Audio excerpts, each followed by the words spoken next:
కులాలు ఎట్లా పుట్టుండొచ్చు? ఇది ఒక ఊహే. ఇలానే వచ్చిందని చెప్పలేము. ఒక రోజులో కులాలు రాలే. కొన్ని వేల సంవత్సరాల్లో కులాలు వచ్చినాయి. ప్రపంచంలో ఏ దేశంలో కూడా ఇలాంటి నిచ్చెనమెట్ల కుల వ్యవస్థ లేదు. మన జనము ఏ దేశం పోయినా ఆ దేశంలో కులాలను మనం పరిచయం చేస్తాం. ఆ దేశం ఒకవేళ కులాలు లేకుండా ఉన్నా కూడా ఈ కులాలన్నీ పట్టుకెళ్ళి అక్కడ సార్థకం చేస్తాం మనం. ఇప్పుడు అమెరికా మన వాళ్ళు చాలామంది పోతున్నారు. అమెరికాలో అమెరికన్ తెలుగు అసోసియేషన్స్లోనే కులాలు ఉన్నాయి. రెడ్ల అసోసియేషను, కమ్మల అసోసియేషను, కాపులది, బ్రాహ్మిన్స్ది, ఎవరి అసోసియేషన్ వాళ్ళదే. ఎక్కడికి వెళ్తే అక్కడ కులాలు పెట్టేస్తాం మనం. ఇంత పవర్ఫుల్గా కులాలు అనే వాటిని మన దేశంలోనే ఉన్నది. ఒక అద్భుతమైన ఒక వ్యవస్థ. ఇది ఎలా తయారైంది, ఏం పర్పస్ కోసం తయారైంది? ఈరోజు కులాల పేరుతో డివైడ్ చేయడం, కులాల పేరుతో వైషమ్యాలు పెంచడం చాలా పెద్ద ఎత్తున జరుగుతూ ఉంది. అస్పృశ్యత, అంటరాంతనం రాజ్యాంగం ప్రకారం తప్పు, నేరం అని చెప్పినా కూడా ఇప్పటికీ కొన్ని పాకెట్స్లో అంటరాంతనం అమలు జరుగుతూనే ఉంది. కొన్ని హోటల్స్లో 2 రకాల గ్లాసులు ఉంటాయి. ఎస్సీలకి వేరే గ్లాసు ఉంటుంది, మిగతా వాళ్ళకి వేరే గ్లాసు ఉంటుంది. ఒకప్పుడు ఇంకా బీభత్సంగా ఉండేది. అంబేద్కర్ గారు జీవించిన కాలంలో వాళ్ళ తుంపర్లు బయటికి రాకుండా ముంత కట్టుకోవాలా, వాళ్ళు నడిచిన భూమి మీద వాళ్ళు జాడలు వండుకుని ఉండడానికి వెనక చీపురు కట్టుకొని తిరగాల, వీధుల్లో మంచాల మీద కూర్చోడానికి లేదు, వాళ్ళు మంచం తిరగదిప్పేసుకొని కూర్చోవాలా. అసలు ఈ అగ్రవర్ణాలు వస్తే కూర్చోకూడదు, నిలబడాలా, వంగి దండం పెట్టాలా. ఒకప్పుడు తెలంగాణలో బాంచన్ కాల్ముక్త దొర అని కూడా నమస్కారం పెట్టాలా, వంగి దండాలు పెట్టాలా. వీళ్ళ చేతుల్లో ఆర్థిక వనరులు ఉండవు, ఆస్తులు ఉండవు, భూములు ఉండవు, కూలీలుగా బతకాలా. అందుకే అంబేద్కర్ అన్నాడు, ఒక మనిషికి ఒక విలువ, ఒక ఓటుని మేము సాధించాము, రాజకీయంగా రిజర్వేషన్లు ఇప్పించగలిగాం. కానీ ఈ అవకాశాన్ని ఉపయోగించుకొని వెనుకబడ్డ సమూహాల యొక్క సామాజిక వెనుకబడుతనాన్ని, ఆర్థిక వెనుకబడుతనాన్ని మనం పరిష్కరించకపోతే ఈ ప్రజాస్వామ్యం అనే ప్రయోగం విఫలమవుతుంది. జనం సహించరు ఈ రకమైన తేడాలు ఎలకాలు అని వార్నింగ్ ఇచ్చాడు. రాజ్యాంగ పరిషత్ సమావేశంలో మాట్లాడాడు. 75 ఏళ్ళు అయిపోయినాక స్వతంత్రం ఇచ్చినా కూడా ఇప్పటికీ ఆ పరిస్థితి ఎంతో కొంత ఉండనే ఉన్నది, పూర్తిగా పరిష్కారం కాలే.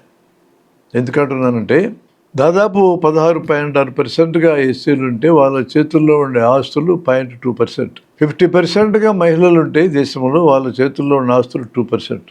ఒక సామాజిక వర్గం ఆంధ్రలో మొత్తం ఆర్థిక వనరుల్లో 50 నుంచి 60% వాళ్ళ చేతుల్లో ఉన్నాయి. అంతా కలిపితే 4% ఉండరు వాళ్ళు.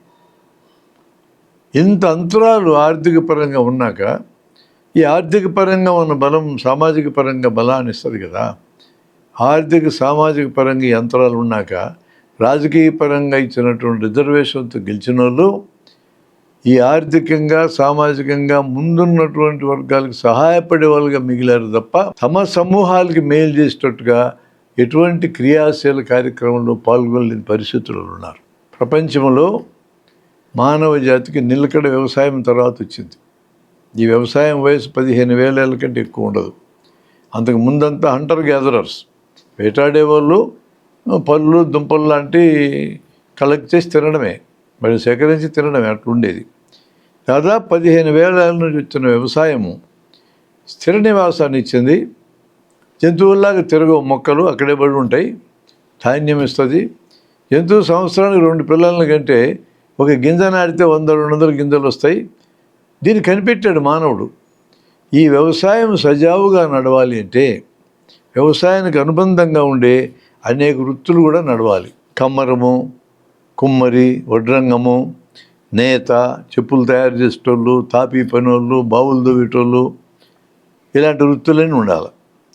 వీటిల్లో ఏ వృత్తి సరిగా పనిచేయకపోయిన వ్యవసాయం నడవదు. అన్ని వృత్తులు నడుస్తూ ఉండాలా అని అంటే ఒక సమస్య ఏ కాలంలో వచ్చే అవకాశం ఉంది. ఏంటంటే ఏ వృత్తి గౌరవనీయంగా ఉంటుందో, ఏ వృత్తి శ్రమ తక్కువ ఉంటుందో, ఏ వృత్తి ఆదాయం ఎక్కువ ఇస్తుందో దాంట్లోకి జనం పోయే అవకాశం ఉంది. ఇప్పుడు పోతున్నారుగా. అలా పోయి ఏదన్నా వృత్తి పూర్తిగా మనుషులు లేకుండా తయారైతే వ్యవసాయం కుంటుపడుతుంది. అందువల్ల వృత్తుల్లోంచి ఒక వృత్తిలోంచి ఇంకో వృత్తులకు పోకుండా ఉండడానికి ఆ రోజు సామాజిక అవసరం అది. దానికోసం ఇక్కడ చేసిన పని ఏంటంటే ఒక వృత్తిలో జన్మించిన పిల్లలు ఆ వృత్తిలో ఉండిపోవాలా, పక్క వృత్తిలోకి వెళ్ళకూడదు. అనే రూల్ సమాజం పెట్టింది. ఆ వృత్తులే కాలక్రమేణా కులాలుగా ఘనీభవించినాయి. అందరికంటే పైనున్న కులం బ్రాహ్మణులు. వాళ్ళు సమాజానికి అవసరమైన భావజాలం అందిస్తూ ఉండాలి. ఆ రోజు సమాజానికి అవసరం అనిపించే పెళ్ళిళ్ళు, క్రతువులు, మరణాలు అటువంటి క్రతువులంతా చేస్తుండాలి. వాళ్ళని బతికించుకోవాలి సమాజం. వాళ్ళేం పనులు చేయరు, వ్యవసాయం చేయరు, ఏం చేయరు. రాజులు పరిపాలన చేయాలా, వైశ్యులు వ్యాపారాలు చేయాలా, శూద్రులు వ్యవసాయం చేయాలా. ఈ వ్యవసాయం చేసేవాళ్ళు మిగతా ముగ్గురికి సేవలు చేయాలి. ఎందుకంటే అతి శూద్రులు అనే దాన్ని తయారు చేశారు. మనం ఈరోజు ఎస్సీ ఎస్టీలను పిలుస్తున్నాం. వీళ్ళు శూద్రులు అందరికీ సేవలు చేయాలి. సమాజంలో అత్యంత తక్కువ స్థాయి పని ఏం పిలుస్తామో వాటిని చేయాలి. మరి ఈ రోజుకి కూడా స్కావెంజర్స్, పారిశుద్ధ్య కార్మికులు మెజారిటీ ఎస్సీలే ఉన్నారు ఈ దేశంలో. అంటే ఆనాడు మొదలుపెట్టిన కష్టమైన పనులు, అసహ్యమైన పనులు ఇల్లే చేయాలని మొదలుపెట్టారు. ఇది ఇప్పటికీ నడుస్తూ ఉంది. అంటే వృత్తుల్లోంచి బయటికి పోకుండా బిగించడానికి కులాలను తయారు చేశారు. ఒకనాడు సామాజిక అవసరాన్ని నెరవేర్చుండొచ్చు, కానీ కాలక్రమేణా మనుషులను ఎక్కువ తక్కువ చుట్టూ మొదలైంది. ఈరోజు పరిస్థితి మనం ఆలోచిస్తే, ఒక నేతనేసే ఒక పనిని మనం తీసుకుంటే, ఈ పనిలో నేతనేసే కులాలే లేవు, అన్ని కులాలు వచ్చారు. చెప్పులు కుట్టడం అని ఒక పని తీసుకుంటే, ఈ పనిలోకి ఇతర కులాలందరూ వచ్చినారు. పరిశ్రమలు వచ్చినాయి, పరిశ్రమలు పనిచేయడం, చేత్తో తోలు పట్టుకొని కుట్టాల్సిన అవసరం లేదు. పనిలోంచి ఆలోచించినప్పుడు పనిలోకి అన్ని కులాలు వచ్చినాయి. కులం దగ్గర నుంచి ఆలోచిద్దాం. ఇదివరకు చెప్పులు మాదిగని కులమోళ్ళు కుట్టారు, ఇప్పుడు మాదిగలే కుట్టడంలా. మాదిగలు అనేటోళ్ళు ఒకరిద్దరు చెప్పులు కుట్టేదారు ఉండొచ్చు, అనేక వృత్తుల్లోకి వెళ్ళిపోయినారు వాళ్ళు. రాజకీయాలు నడిపే దగ్గర నుంచి డాక్టర్లు, ఇంజనీర్లు, ప్రతి వృత్తుల్లోకి వెళ్ళిపోయినారు. అలాగే నేతనేసేటోళ్ళు కొద్దిమంది నేత పనులు ఇంకా ఉండొచ్చు, కానీ చాలామంది ఇతర వృత్తుల్లోకి వెళ్ళిపోయారు. అంటే వృత్తికి కులానికి ఉండే లింక్ తెగిపోయింది పూర్తిగా. పని దగ్గర తీసుకుంటే అన్ని కులాల పనిలోకి వచ్చారు, కులం దగ్గర తీసుకుంటే అన్ని పనుల్లో కులాలు వెళ్ళిపోయినారు. ఈరోజు సమాజానికి కులం అవసరం లేదు. కులం అవతలు పెట్టి జనమందరూ కలిసిపోగలిగే ఒక వాతావరణం, ఒక భౌతిక పరిస్థితి ఈరోజు వచ్చింది. దీన్ని సాధించింది ఎవరనంటే, యంత్ర నాగరికత మొదలైన కొత్తల్లో తమ యంత్రాల దగ్గర పనిచేయడానికి ఎక్కువ మంది మనుషులు కావాల్సి వచ్చింది. కాబట్టి స్త్రీలు, పురుషులు, కులాలు, మతాలు, ప్రాంతాలకు అతీతంగా జనమందరూ మా ఫ్యాక్టరీలోకి రండి అని ఆహ్వానించిన వాళ్ళు. కులాలకు వ్యతిరేకంగా, మతాలకు వ్యతిరేకంగా మొట్టమొదట సమాజాన్ని చైతన్యపరిచింది యంత్ర నాగరికత. అది పెరిగినాక ఒక సమస్య వాళ్ళకి ఎదురైంది. కాలం గడిచే కొద్దీ ఆ యంత్ర నాగరికతలో పనిచేసే కార్మికులకి సమస్యలు పరిష్కారం కానప్పుడు, మన సమస్యలకు మూల కారణం ఏందని ఎతికే క్రమంలో క్రమేణా మన సమస్యలకు మూల కారణం పరిశ్రమాధిపతి అని తెలుసుకున్నారు. తెలుసుకున్న కార్మికులు ఏకమై పరిశ్రమాధిపతుల మీద తిరగబడి కొన్ని దేశాల్లో ప్రభుత్వాలు ఏర్పాటు చేసుకున్నారు. ఇది గమనించినటువంటి పరిశ్రమాధిపతులు ఒక అద్భుతమైన సత్యాన్ని గుర్తించారు. ఏమంటే, ఉత్పత్తి జరిగే దగ్గర కార్మికులందరూ కలిసి పనిచేయాలి, వినియోగించుకునే దగ్గర కలిసి వినియోగించుకోరు. ఎవడు దాళ్ళు వినియోగించుకుంటాడు. పెన్ను కొనుక్కుంటే ఎవడు పెన్ను వాడుకుంటాడు, సెల్లు కొనుక్కుంటే ఎవడు సెల్లు వాడుకుంటాడు, సైకిల్ కొనుక్కుంటే ఎవడు సైకిల్ వాడు దుక్కుతాడు. కానీ సైకిల్ తయారు చేయాలన్నా, పెన్ తయారు చేయాలన్నా, సెల్ ఫోన్ తయారు చేయాలన్నా కలిసి ఒక దగ్గర కూర్చొని తయారు చేయాలా. కలిసి కూర్చొని తయారు చేసేటప్పుడు వస్తువు తయారు చేయటమే కాకుండా వీళ్ళు మానవులు కాబట్టి సాధక బాధకాలు మాట్లాడుకుని ఒక యూనిటీ వస్తుంది వాళ్ళకి. ఈ యూనిటీలోంచి యంత్ర నాగరికతను ఛాలెంజ్ చేస్తున్నారు, యంత్ర యజమానులు ఛాలెంజ్ చేస్తున్నారు. ఉపయోగించుకునే దగ్గర వాళ్ళకి ప్రాబ్లం లేదు, తయారు చేసే ప్రాబ్లం వచ్చింది. అందువల్ల తిరిగి తమ యొక్క ఉనికి కోసము వీళ్ళు విడదీయటం మొదలుపెట్టారు. చాలా జాగ్రత్తగా బ్యాలెన్స్ చేస్తూ విడదీయాలి. పూర్తిగా విడదీస్తే అసలు ఉత్పత్తి నడవదు. ఉత్పత్తి జరుగుతూ ఉండాలి కానీ ఏకం కాకూడదు, వినియోగం జరుగుతూ ఉండాలి అది ఎటు ఏకం కాదు. ఇది వాళ్ళకు ఉన్నటువంటి ఆలోచన. ఇప్పుడు ఆ యంత్ర పరిశ్రమల్లో కొన్ని మార్పులు కూడా చేసుకున్నారు. ఒక చోట వస్తువు తయారు కావడం దాన్ని ఆపేసి బిట్లుగా ఎక్కడ పడితే అక్కడ కుటీర పరిశ్రమలకు తయారు చేయడం మొదలుపెట్టి అసెంబ్లింగ్ ఒకటి ఒక చోట చేయటం మొదలుపెట్టారు. ఈ టెక్నిక్ ఎందుకు అవలంబించారు? ఎక్కువ మంది ఒక చోట ఉంటే వీళ్ళందరూ ఐకమత్యంతో వ్యవస్థను ఛాలెంజ్ చేసే ప్రమాదం వస్తుంది. కాబట్టి ఆ యంత్రాలను ఉపయోగించే క్రమంలో ఆ వస్తువుని ముక్కల కింద విడదీసి ఒక ముక్క ఒక చోట తయారవుతుంది. ఒక్కోసారి ఇళ్ళ దగ్గర తయారవుతాయి. జనం కలవకూడదు ఉత్పత్తి దగ్గర. దాన్ని కూడా కొంతమేరకు సాధించారు. ఎంత సాధించినా జనం కలిసి పనిచేయక తప్పదు. దాంతోపాటు కార్మికులకి కొంత జీతాలు భత్యాలు లాంటివి పెంచి మధ్యతరగతి కింద అభివృద్ధి చేశారు.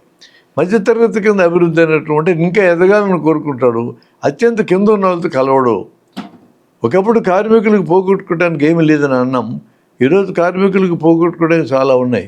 ఆర్గనైజ్డ్ వర్కింగ్ క్లాస్ అందరికీ కూడా ఇళ్ళు ఉన్నాయి, మోటార్ సైకిల్ ఉంది, డబుల్ కాట్ బెడ్ ఉంది, టీవీ ఉంది, సోఫా సెట్ ఉంది, మోటార్ సైకిల్ ఉంది, ఎన్ని వచ్చినాయి.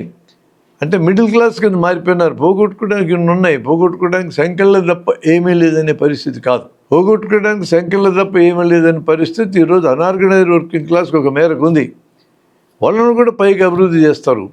అంటే వాళ్ళకి ఆ విధంగా ఆశ పెట్టి మీరు ఎవరి గురించి పట్టించుకోవద్దు, మీ బతుకు మీరు బతకండి, మీరు బాగా బతకండి, ఎవడెట్లా పోతే నీకెందుకు అనే ఫిలాసఫీని వాళ్ళకి నేర్పించారు.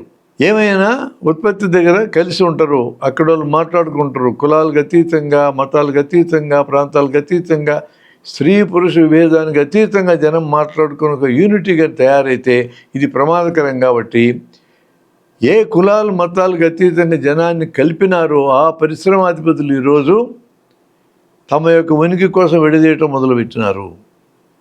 సారాంశం ఏంటంటే ఈరోజు సమాజానికి కులం అవసరం లేదు.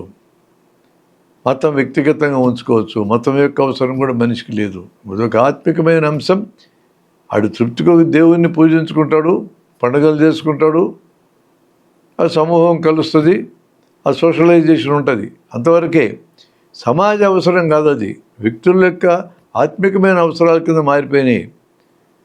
కులం అనేది ఒకప్పుడు చేసిన పని ఈరోజు అసలు చేయటంలా. పైగా కుల వైషమ్యాల్ని తీవ్రంగా ప్రోత్సహించి జనంలో కొన్ని ఐకమత్యాన్ని దెబ్బతీసేదాకా వెళ్ళిపోయింది. మరొక వైపు నుంచి ఆలోచించిన ఎక్కడో 3 లక్షల ఏళ్ళ నాడు ఆఫ్రికాలో మొరాకో దేశం నుంచి బయలుదేరిన హోమో సెపియాన్స్ అనబడే మన జాతి కొన్ని వేల సంకరాలు జరిగింది. అనేక వలసలు వెళ్ళిపోయినారు. ఈ వలసల్లో స్త్రీలు పురుషులు ఈ గుంపులు కలిసిపోయినాయి. నా కులం ప్యూర్ కులము, నా మతం ప్యూర్ మతం ఏం లేదు ఇక్కడ, మొత్తం సంకరమే. సంకరం తిట్టు కాదండి, అందరం కలిసిపోయినాం. నేను మానవుణ్ణి, అదొక్కటే ఈరోజు సత్యం. ఈ మానవులు అనేక రకాలు కలిసిపోయినారు, సంకరాలు జరిగినాయి. సంకరం జరగడం మానవ జాతి మనుగడకు అవసరం. సంకరం జరగకుండా అదే కులంలోనే అదే మతంలోనే పెళ్ళిళ్ళు అవుతూ అక్కడక్కడే జననాలుగా జరుగుతూ ఉంటే జీన్స్ వీక్ అయ్యే అవకాశం ఉందనేది వైద్యశాస్త్రం చెప్తా ఉంది. అలాంటి అంతర్వివాహ వ్యవస్థ ఉన్న సమాజాలకి భవిష్యత్తులో ప్రమాదం జరిగే అవకాశం కూడా ఉంది. ఇవన్నీ చూసినప్పుడు కులాంతర, మతాంతర, దేశాంతర, ఖండాంతర ఇలాంటి వివాహాలు జరగాల్సిన అవసరం ఉంది. జరగడం మొదలైనవి, ఎవరు ఆపలేరేటిని. ది ప్రాపరిటీ ఆఫ్ క్యాస్ట్ యొక్క ప్రాసంగికత లేకుండా పోయింది అనేది శాస్త్రీయంగా నిరూపించబడ్డ అంశం.